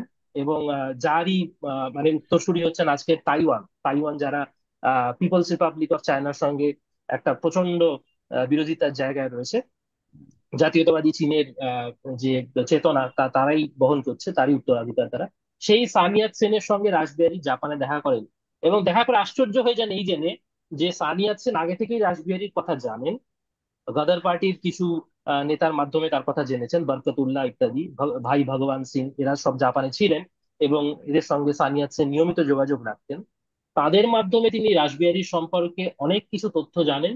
এবং টোকিওতে তখন একটি রেস্তোরাঁয় তারা প্রায় একসঙ্গে খাওয়া দাওয়া করতেন, এবং খাওয়া দাওয়া করতে করতে তাদের প্রধান আলোচনার বিষয়বস্তু ছিল যে কিভাবে অস্ত্র সংগ্রহ করা যায়, যে অস্ত্র তারা ভারতে পাচার করতে পারবে এবং তারপরে একটা সশস্ত্র অভ্যুত্থান করা সম্ভব হবে। এই কাজের জন্য তিনি নিজে, রাসবিহারী নিজে সাংহাইতে গেছেন। অবশ্যই সানিয়াত সেন এই ব্যাপারে তাকে প্রচন্ড সাহায্য করেছিলেন, না হলে সাংহাইতে গিয়ে কাজ করা সম্ভব নয়, কারণ সাংহাই তখন চীনে, এবং চীন তখন ব্রিটিশদের প্রত্যক্ষ রাজনৈতিক আহ, আহ, আহ, প্রভাবে অধীন, মানে উপনিবেশ নয়, কিন্তু ব্রিটিশরা সেখানে যেভাবে জমিয়ে বসেছে, তাতে একটা কারোরও গতিবিধি ব্রিটিশদের নজর এড়িয়ে করা সম্ভব ছিল না। এই অবস্থাতেও তিনি সাংহাইতে গিয়ে সরাসরি অস্ত্র সংগ্রহ করছেন, এবং সেটা জাপানে এবং ভারতে, পূর্ব পশ্চিম দুদিকেই পাচার করছেন। কি সাংঘাতিক, ভাবতে পারে? মানে তখন সে অস্ত্র ইন্ডিয়ান মানে পেনিনসুলা ঢুকতে শুরু করে দিয়েছিল। একদমই, একদমই। কলকাতায় এবং দক্ষিণ ভারতের বন্দরের মাধ্যমে সে সমস্ত অস্ত্র ঢুকছে, এবং সে সমস্ত অস্ত্র এই যে পরবর্তীকালে যারা যুগান্তরের বিপ্লব করবেন বাঘাযতীন এর নেতৃত্বে, তাদের হাতেই পৌঁছে যাচ্ছে। Doctor Bhowmik, as a revolutionary strategist আপনি রাসবিহারী বসু কিভাবে দেখেন? He was a forerunner in more ways than one. যেটা যেটা সৃজিত দা বলেছেন, যে উনি যেটা মানে হাউ টু, মানে আমার তো মনে হয় he was one of the forerunners amongst the various double agents. কারণ পার্ডন একদিকে please, can you repeat please? না, he was he was forerunner. He was a forerunner amongst all the double agents of today. Okay. কারণ উনি একদিকে ব্রিটিশদেরকে খেলাচ্ছেন, যেমন সৃজিতদা বললেন যে they use to come and share with Rashbehari Bose hmm the various things going on with regards to the Delhi conspiracy case. Hmm At the same time, Rajbihari Bose is also trying to ensure that how the various people who took part in the Delhi conspiracy, how the various revolutionaries, they were also kept away, or they were shielded from this sort of an unpleasant outcome. তো সুতরাং একটা double এজেন্টের কি রকম ভাবে জিনিসটাকে আহ জিনিসটাকে এগিয়ে নিয়ে যেতে হয়, সেটা হয়তো আমার আমার মনে হয় ওনার মতো মানে ওনার মতো লোকের থেকেই হয়তো এনারা শিখেছেন। কারণ কি এই জিনিসটা I was not aware, for that matter, I was not aware that the British were discussing the in and outs of that particular case with Rashbihari Bosu while he was in Dehradun. তো সুতরাং আপনি এটা just দেখুন, it is for all of us to but imagine that আজকে থেকে 150 বছর আগে, যেখানে the tools of communication were so primitive as sorry, as 110 বছর আগে, রাজা, একশো একশো দশ 110 বছর আগে, হ্যাঁ অ্যাজ হ্যাঁ। Compare to today. Hmm hmm. মানে it was certainly it was certainly something out of the extraordinary that তাহলে এইরকম আপনার এই একটা কথা জিনিস শুনে হতে বলতে পারে। পারি যে আজকের দিকে যে কমিউনিকেশন যে টেকনোলজিক্যাল রেভলিউশন হয়েছে, এটা যদি সরি। রাসবিহারী, আজকের যুগে যখন টেকনোলজিক্যাল রেভলিউশন হয়েছে কমিউনিকেশনের ক্ষেত্রে বিশেষত, হ্যাঁ, রাসবিহারী বসুরা মতো ব্যক্তি যদি এই ধরনের সুযোগটা পেতেন, তাহলে তো হুম, তার মধ্যে আরো বেশি দাবানল সৃষ্টি করতে পারতেন, তাই তো? নিশ্চয়ই। কারণ আজকে যদি আপনি দেখেন যেটা যেটা সৃজিত যা বললেন about the Ann Larsen and the Maverick episode, hmm ঠিক আছে, যার জন্য আপনার কি রাইম মঙ্গলে আর্মস গুলো আসতে পারলো না। আজকে যদি আজকের যুগের কমিউনিকেশন যদি 110 বছর আগে যদি থাকতো, তাহলে যদি দুটো শিপের মধ্যে ঠিক মতো কোঅর্ডিনেশন হতো, হুম। তাহলে তো India would have been free by the end of the World War 1। Exactly. তাহলে আর আমাদেরকে এই রকমের একটা disgrace that we are passing through because of people hmm we all know would not have happened at all. কারণ very good, আমরা yes. আমরা আমরা আজকে যে যে ফ্রিডম হিস্ট্রিটা আমরা পড়ি, রাদার আমরাও পড়েছি, আমাদের ছেলেমেয়েরাও পড়ছে, it is only because of the fact that it has been a lopsided view of the history, যেখানে আপনার যেখানে only one person or at the most 2 or 3 persons have been utilized, the others have been all been relegated to the sidelines. হুম তো সুতরাং আজকে আপনি বলুন, আমরা বাঙালিরাই কতজন এই যে এই যেমন ধরুন আপনার সিদ্দিকজা যেটা বলছে, অথবা which in my own small way I am trying to put forward, কতজন বাঙালি আমরা এটা জানি। এবং আমি আপনাকে এটাও বলি যে আমাদের প্রত্যেকেরই যে একটা বই পড়া উচিত আমার মনে হয়, সেটা হচ্ছে my people uprooted by Tathagata Roy. Hmm সেখানে উনি যেটা লিখেছেন যে আমরা বাঙালিরা যারা ইস্ট বেঙ্গল থেকে এসছি, এবং যারা ইস্ট বেঙ্গলের মতো মানে যেখানে এই রকমের অত্যাচার সম্বন্ধে আমরা জানতে পেরেছি, how on earth how on earth could be really forgive those people? And it is hmm. only because our our brains were just we were brainwashed. কারণ আজকে যদি আমরা হলোকস্ট সম্বন্ধে যদি আমরা এত এত বেশি লাফাই, what about the violence during and after partition, both in Western and Eastern India? এরা it was on a much larger scale. And that has been going on incessantly, এবং going Eastern on. Eastern India hmm is actually something which is in progress. Hmm but আমরা কতজন আমরা we are কি বলে we are actually voicing our concern. Exactly. In fact কিছুদিন আগে আমি মানে just to mention it in the passing, one of my friend on the Facebook, she she put forth the views of a certain journalist who is not from India but from the another community, in which he is comparing Hitler to Modi and Netanyahu.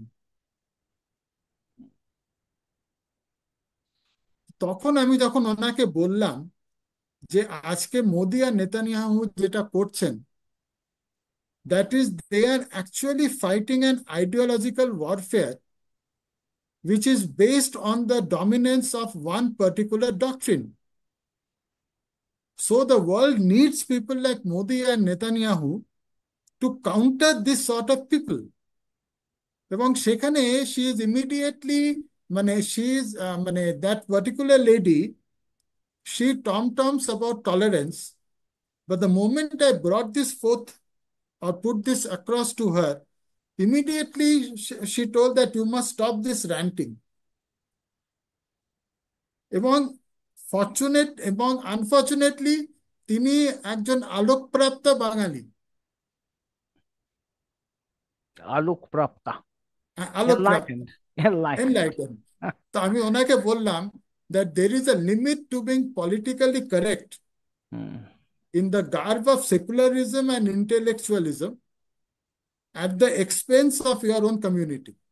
Fantastic sir. Sir last প্রশ্ন আপনার কাছে। আজ সমকালীন যা পরিস্থিতি দেখছি আমরা, বিশেষ করে ইন্ডিয়ান সাবকন্টিনেন্ট, সাউথ ইস্ট এশিয়াতে, পূর্ববর্তী দেশ মানে পূর্ববঙ্গ, তা মানবিক করিডোর, তার হুমকি, এখানে বাঙালি হিন্দুদের যে সর্বনাশ, সমস্ত কিছুতে দেখতে গেছে। যদি কখনো প্রশ্ন ওঠে পুনর্জাগরণের, যদি প্রশ্ন ওঠে আবার রেনেসার বা একটা রিফরবিশমেন্টের, তাহলে যদি বলতে get back to the basics, তাহলে কি রাসবিহারী আর তার সেই চিন্তাধারাই আমাদের পরিত্রাণের একমাত্র রাস্তা? দেখুন, সেটা তো নিশ্চয়ই, কারণ আমাদের আমাদের যারা লিডার্স, যারা who really fought for us, across the across religion, তাদের মধ্যে Rashbehari Bose is certainly a forerunner, followed by people like Bagha Jatin, Netaji.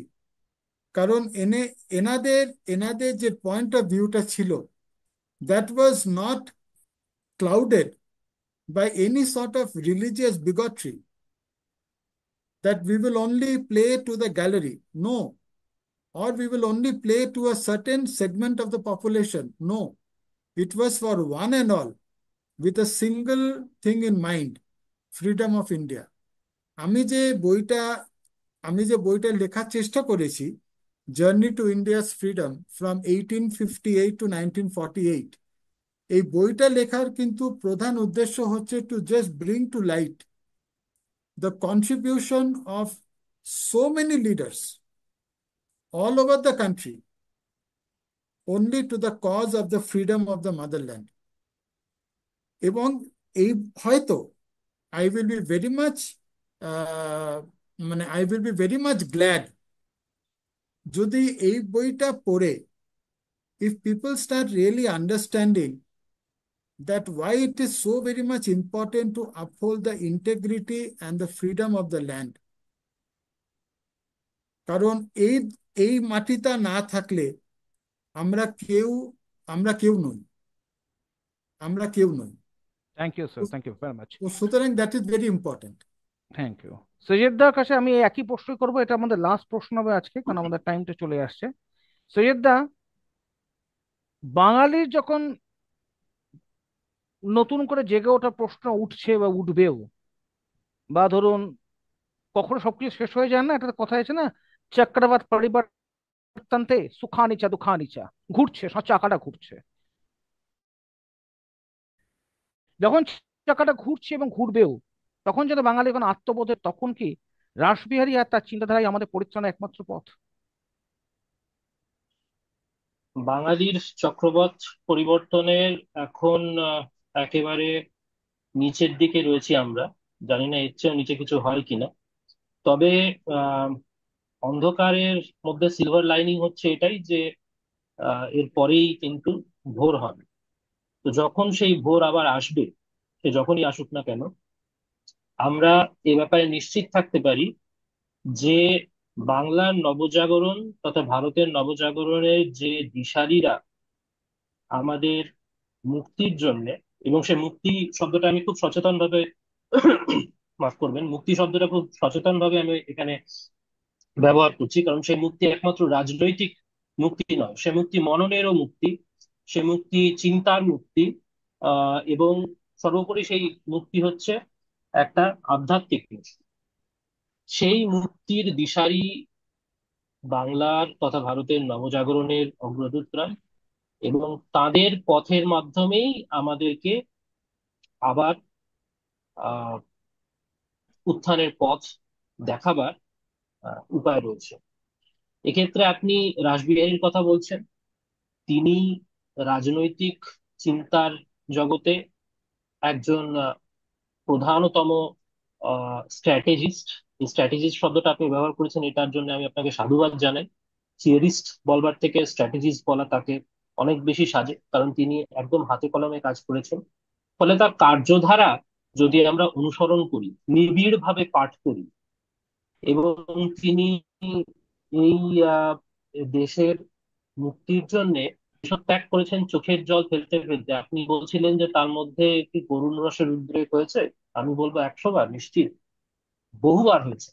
1911 সালে যখন তিনি চন্দননগরে শ্রী মতিলাল রায়ের সঙ্গে আলাপ করছেন, মতিলাল রায় ছিলেন শ্রী অরবিন্দের প্রধানতম শিষ্যদের একজন, চন্দননগরের মানুষ। এবং যখন অরবিন্দ ব্রিটিশদের হাত থেকে পালিয়ে চন্দননগরে এসে লুকিয়েছিলেন, তখন মতিলাল তার গুরুকে নিজের বাড়িতে আশ্রয় দিয়েছিলেন। সেই বাড়িতে, ইনফ্যাক্ট সেই ঘরে বসে, সেই কক্ষে বসেই তারা আলোচনা করছেন যে ভারতের মুক্তি কোন পথে হবে। এবং সেখানে আধ্যাত্মিক আলোচনা অবধারিত ভাবে উঠে আসছে, অরবিন্দের প্রসঙ্গে উঠে আসছে। সেইখানে প্রথম রাসবিহারী বসু ভগবত গীতার সন্ধান পাচ্ছেন, এবং তিনি কনভিন্সড হচ্ছেন, তিনি নিশ্চিত হচ্ছেন মতিলালের কাছ থেকে শ্রী অরবিন্দের দর্শন সম্পর্কে জেনে, যে ভগবত গীতায় যে নিষ্কাম কর্মের কথা বলা হয়েছে, সেই নিষ্কাম কর্মের আদর্শ যদি আমাদের যুবশক্তি অনুধাবন করতে পারে, যদি তা অনুসরণ করতে পারে, তবেই ভারতবর্ষের মুক্তি সংগ্রাম সফল হবে। এবং মুক্তি সংগ্রাম বলতে আবারও বলি যে তা শুধু রাজনৈতিক মুক্তি নয়, মননের মুক্তি, চিন্তনের মুক্তি, এবং সর্বোপরি আধ্যাত্মিক মুক্তি। ফলে রাসবিহারী বসুর চিন্তা ভাবনা, তার কাজকর্ম, তার স্ট্র্যাটেজিকে অত্যন্ত গভীরভাবে পাঠ করবার, নিবিড়ভাবে পাঠ করবার প্রয়োজনীয়তা রয়েছে। তিনি দেশের বাইরে কিভাবে নেটওয়ার্কিং করেছেন, বাংলায় বলতে গেলে বলতে হয় যে তিনি কিভাবে বিভিন্ন স্তরের মানুষের সঙ্গে, তারা রাজনৈতিক হতে পারেন, তারা ব্যবসায়িক হতে পারেন, তারা সামাজিক সাংস্কৃতিক জগতের লোক হতে পারেন, নিজের সঙ্গে কিভাবে যোগাযোগ স্থাপন করছেন, তা আমাদের অত্যন্ত মনোযোগ সহকারে শেখবার, পাঠ করবার প্রয়োজন আছে।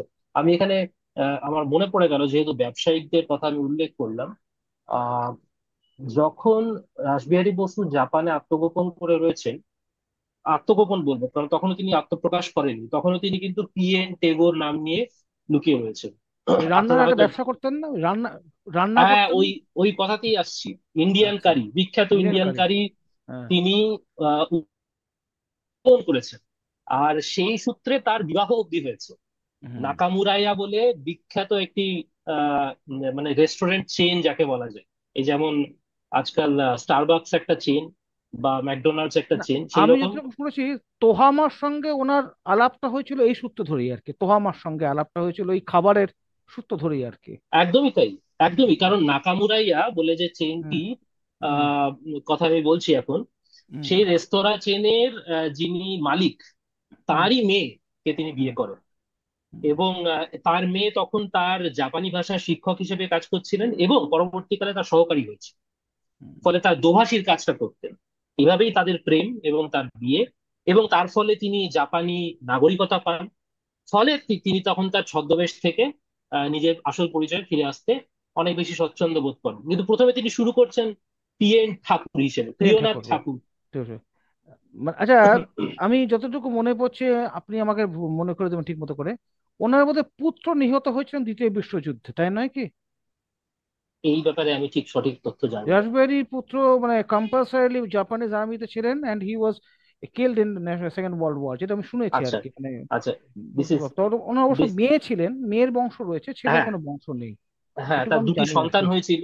তার দুটি হ্যাঁ। সন্তান ছিল, এটি আমি জানি। তবে হুম। আপনি যে কথা বললেন সেটা আমি আমি কিন্তু আমি একদম মানে জানি না। মানে অ্যালিস্ট, আমি যা শুনেছি আর কি, আমি কনফার্ম করে আচ্ছা, সূত্র দিতে পারছেন না, না, না, না, সূত্র না, দিয়ে না, না, নিশ্চয়ই তা হতেই আর পারে, কি। তার অনুসন্ধান করে দেখবো অবশ্যই। কারণ রাসবিহারী আমাদের পড়াই হয়নি, এবার রাসবিহারীর স্ত্রীরও যে খুব আত্মত্যাগ ছিল ভারতের খুব স্বাধীনতা সংগ্রামের জন্য আর কি, সেটাও আমরা তার জানি না। স্ত্রীর, তার শ্বশুর বাড়ি, মানে এই যে হ্যাঁ, শ্বশুর বাড়ি। নাকামুরাইয়া চেনের কথা হ্যাঁ। বলছি, তার মানে রাসবিহারীর যে যিনি শ্বশুর মশাই, হুম। তিনি যে হচ্ছে নাকামুরাইয়ার মালিক, তিনি হুম। যদি তাকে প্রথমে ওখানে থাকতে না দিতেন, হুম। তাহলে তার পক্ষে জাপানে থাকা সম্ভব ছিল না। কারণ সে সময় জাপান এবং ব্রিটেনের একটা মৈত্রী চুক্তি ছিল। হুম। হুম। সেই হুম। মৈত্রী চুক্তির শর্তই হচ্ছে যে যদি কোনো পলিটিক্যাল রিফিউজি জাপানে আত্মগোপন করে, ব্রিটেন ব্রিটেন অথবা ব্রিটেনের কোনো উপনিবেশ থেকে পালিয়ে, তাহলে প্রথমেই জাপান সরকার বাধ্য থাকবে তাদের মিত্র ব্রিটেনকে তাদের সম্পর্কে সমস্ত তথ্য তুলে দিতে, এবং হুম। যদি ব্রিটেন মনে করে তাহলে তাকে প্রত্যর্পণ করতে জাপান সরকার বাধ্য থাকবে। তাহলে কি ফলে সুরজ, আমরা কি বলতেছি যে ব্রিটেনের সন্দেহ ছিল রাসবিহারী জাপানি রয়েছে, সন্দেহ ছিল কিছু? এটা হতে পারে সন্দেহ কি? কি বলছেন, সন্দেহ কি বলছেন, তারা জানতো, তারা জানতো জানতো। যে তিনি, হ্যাঁ। তার আচ্ছা। কারণ হচ্ছে, প্রথমে দেখুন যে এই যে আহ, রাসবিহারী বসু পালিয়েছেন, তার দুটো মানে থিওরি ছিল। মানে তিনি কোথায় পালিয়েছেন সে বিষয়ে দুটো থিওরি ছিল। একটা থিওরি হচ্ছে, যেটা তিনি খুব নিজেই রটিয়েছিলেন, তা হচ্ছে তিনি কাবুলে আত্মগোপন করে আছেন। হুম। আরেকটা থিওরি হচ্ছে যে তিনি প্রাচ্যের দিকে গেছেন, মানে ফার ইস্টে গিয়েছেন, হুম। হয়তো চীনে, অথবা চীনে তো থাকা বেশি দিন সম্ভব না, কারণ সেখানে ব্রিটিশ ব্রিটিশ আধিপত্য অনেক বেশি। হুম। সেখান থেকে হয়তো তিনি সিঙ্গাপুর হয়ে জাপানের পথে গেছেন। হুম। দ্বিতীয় থিওরিটাই সত্যি বলে প্রমাণিত হলো, এবং সে সন্দেহ যত বেশি দৃঢ় হতে থাকে, কয়েক মাসের মধ্যে তিনি যখন জাপানে এসে পদার্পণ করেন, সেটা হচ্ছে 1915 সাল, তারপরে হুম। 1916 সালের মধ্যেই মোটামুটি জানতে পেরে যায় যে 5ই জুন 1915 তিনি পদার্পণ করেন। ঠিক আছে, 1916 সালের মাঝামাঝি তিনি সানিয়া সেনের সঙ্গে কিন্তু যোগাযোগ করে ফেলেছেন। এই সময় থেকে ব্রিটিশরা মোটামুটি নিশ্চিত যে জাপানে রাসবিহারী আত্মগোপন করে রয়েছে। তিনি পিএন ঠাকুর ছদ্মনামটা এই কারণে নিয়েছিলেন, তার কারণ দেরাদুনে থাকার সময় প্রিয়নাথ ঠাকুরের সঙ্গে তার আলাপ হয়েছিল। হুম। প্রিয়নাথ একজন ঘনিষ্ঠ আত্মীয়। হুম। এবং 1915, মানে বুঝতেই পারছেন যে রবীন্দ্রনাথ নোবেল পুরস্কার পাওয়ার মাত্র 2 বছরের মাথায়, হুম। অর্থাৎ নোবেল নোবেল পুরস্কার পেয়ে সাহিত্যে তথা যে কোনো ফিল্ডে এশিয়ার প্রথম নোবেল পুরস্কার প্রাপক হচ্ছেন রবীন্দ্রনাথ। সাহিত্য বলুন, বিজ্ঞান বলুন, যে কোনো ফিল্ড বলুন, প্রথম নোবেল পুরস্কার প্রাপক হচ্ছেন রবীন্দ্রনাথ। ফলে রবীন্দ্রনাথ তখন রীতিমতো স্টার জাপান। জাপানে প্রিয়নাথ ঠাকুর এসছেন এটা জানতে পেরে জাপান সরকার তাদের কাস্টমস বিভাগ মারফত তাকে বিশেষ অভ্যর্থনা করে জাপানের কোবে বন্দর থেকে, যেখানে তিনি পদার্পণ করেন, জাহাজে করে তিনি কোবে বন্দরে এসেছিলেন, সেখান থেকে তাকে বিশেষ গাড়িতে করে হোটেলে পৌঁছে দেয়। আপনি ভাবুন, কাস্টমসে একজন বিদেশি এলো, তাকে প্রথমেই চেক আপ করা হবে, কিন্তু কাস্টমসের নিয়ম অনুযায়ী তাকে কোনো চেক আপ করা হয়, he was let go free of any customs check. এবং তারপরে ওই প্রিয়নাথ ঠাকুর ছদ্মনামটার দাক্ষিণ্যে তিনি সারা জাপানে বিভিন্ন শহরে ঘুরে বেড়িয়েছেন অলমোস্ট ফ্রিলি, কেউ তাকে সন্দেহই করেনি, শুধুমাত্র এই কারণে, কারণ তিনি রবীন্দ্রনাথের আত্মীয়। এই বিষয়টা আমাদের লক্ষ্য করতে হয় যে কিভাবে প্যান এশিয়ানিজম, যার কথা ডক্টর ভৌমিক এবং আপনি দুজনেই বলেছেন, অনিমিত্র দা, যে প্যান এশিয়ানিজম কিন্তু একটা ছোট্ট প্রেক্ষাপট তৈরি করে রেখেছিল, যাতে রাসবিহারীর কাজ করা এবং জাপানে থেকে ফাংশন করা সহজ হয়ে যায়।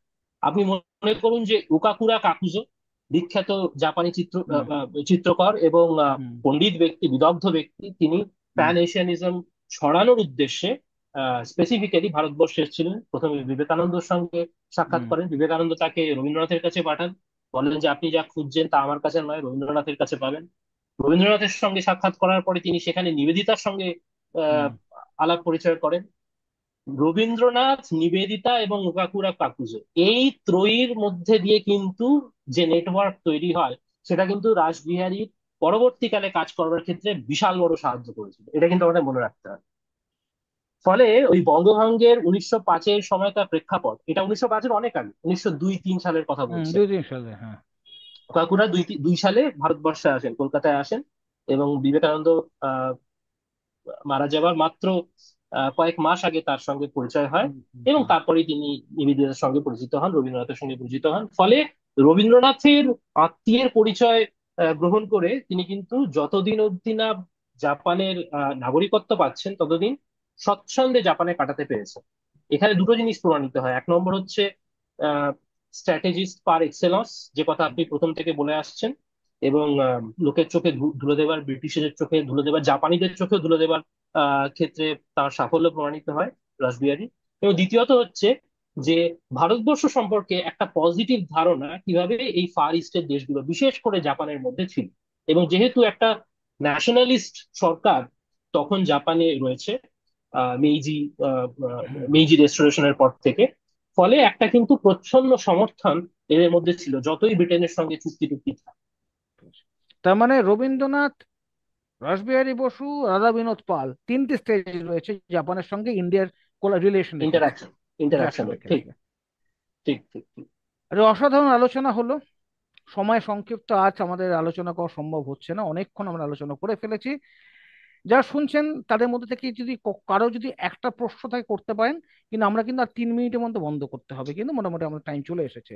যদি কোনো প্রশ্ন থাকেন তো করতে পারেন। কাকে প্রশ্ন করবেন, বক্তার নাম করে একটু প্রশ্নটা করবেন, যদি কেউ প্রশ্ন করেন কোনো।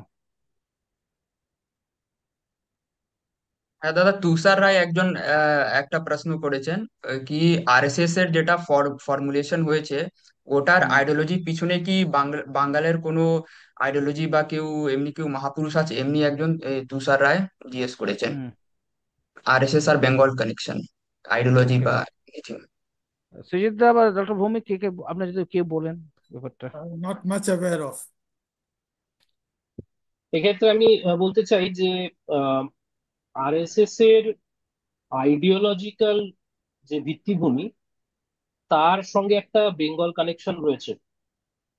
সেটা হচ্ছে যে আহ, গুরু গোলওয়ালকারের আহ, আহ, যিনি গুরু, তিনি হচ্ছেন স্বামী অখণ্ডানন্দ, এবং তার মারফত একটা প্রভাব তো কাজ করেছেই, আর আপনার কিন্তু হেডগেওয়ার তো কলকাতায় পড়তে এসেছিলেন, মুঞ্জে হেডগেওয়ার পাঠিয়েছিলেন ওনাকে। কলকাতায় একদমই তাই, হেডগেওয়ার উনি অনুষদ কলকাতায়, সমিতিতেও ছিলেন, আউটার সার্কেলে, এটাও একটা ফ্যাক্ট।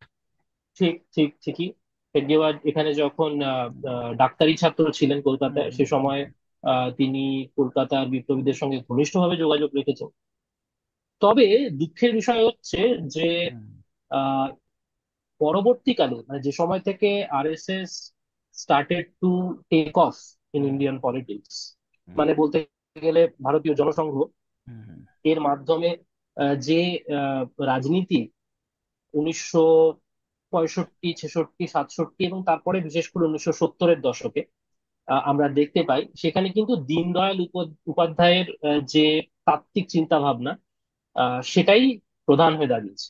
এবং তার মধ্যে কিন্তু আমরা অনেকখানি মৌলিকতার অভাব দেখতে পাই, এবং সেই মৌলিকতার সঙ্গে সঙ্গে গভীরতার অভাব আমি বলবো দেখতে পাই, অর্থনৈতিক চিন্তাধারা এবং বিশেষ করে আহ, আহ, ভবিষ্যতের দিকে লক্ষ্য রেখে যে ভিশন বা দূরদর্শিতা, তার একটা অভাব দেখতে পাই। ফলে কিন্তু ওই বেঙ্গল কানেকশন শুরুতে একটা সম্ভাবনা থাকলেও তা ওই সম্ভাবনাটি অঙ্কুরেই বিনষ্ট হয়েছে। ফলে এখন যে আরএসএস এর তাত্ত্বিক চিন্তা ভাবনা আমরা দেখতে পাই, তার মধ্যে কিন্তু সেইভাবে বেঙ্গল কানেকশন আমরা খুঁজে পাই না। ধন্যবাদ। তাহলে আজকে আমরা এখানে শেষ করছি। আমরা পরের বছর আবার ফিরবো এই সময়টাতে রাসবিহারী বসুকে নিয়ে আলোচনা করতে, কারণ তিনি চিরন্তন এক প্রত্যয়। রাসবিহারী বসু এক প্রত্যয়, ব্যক্তি নন, এক শক্তির উৎস। চিরন্তনের শক্তি উদ্ভূত হয়েছিল বাংলা নবজাগরণের মধ্যে হতে, যা পরিমার্জিত হলো বঙ্কিমচন্দ্রের কলমে, এবং যা বিস্ফোরক প্রকাশ হলো অনুশীলন সমিতির কার্যক্রমের মধ্য দিয়ে। বহু বিপ্লবী, অসংখ্য বিপ্লবী যার নামও আমরা জানি না, ইতিহাস থেকে তারা মুছে গেছেন বা মুছে দেওয়া হয়েছে তাদের, তাদের মধ্যে রাসবিহারী ক্ষণজন্ম বা ক্ষণপ্রভ বলতে পারে, যাকে নিয়ে কেন্দ্র করে বাঙালি এখনো উঠে আসতে পারে। এটা বলে আজকে শেষ করব। আমাদের দুজন বক্তা, শ্রী সৃজিত দত্ত এবং ডক্টর রাজা ভৌমিক মহাশয়কে অসংখ্য ধন্যবাদ। তাদের মূল্যবান সময় তারা ব্যয় করে এখানে এসেছেন এবং আমাদের আলোকপ্রাপ্ত করিয়েছেন। আমাদের যোগাযোগ তাদের সঙ্গে চিরন্তন থাকবে। এই বলে আজকে শেষ করছি অনুষ্ঠানটি। নমস্কার। বন্দে মাতরম। নমস্কার, নমস্কার, বন্দে জয় মাতরম। হিন্দ, বন্দে মাতরম। নমস্কার।